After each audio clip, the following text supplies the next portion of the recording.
حدیث قدسی. فضیلت اهل شکر و ذکر، همچنین مذمت اهل معصیت و نافرمانی. خداوند عزوجل فرمود: اهل اطاعت من در مهمانی من هستند، اهل شکر و سپاس من در دیدار من هستند، اهل ذکر و یاد من در نعمت من هستند. و اما اهل معصیت و نافرمانی من، آنان را هم از رحمت خویش ناامید نمی کنم.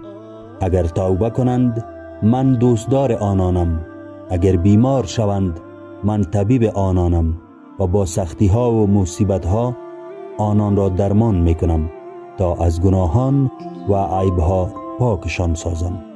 الجواهر السنیه، صفحه 286.